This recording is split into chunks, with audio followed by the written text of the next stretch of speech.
farm life on our property and a bank in central Queensland. We have chicken, which we get eggs from. They live with ducks that we fatten and later on eat ourselves.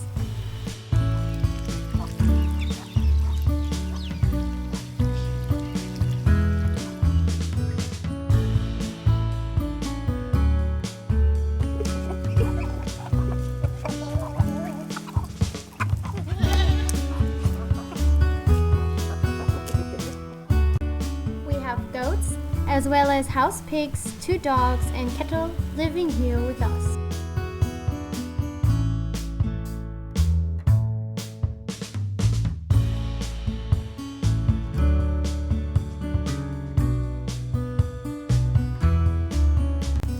Most important, our pigs, which is our main business here.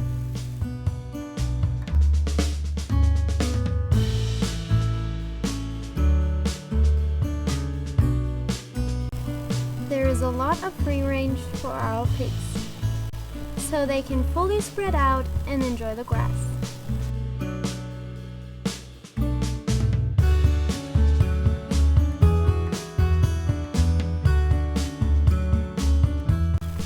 Farm life is sometimes hard, but certainly it's rewarding too.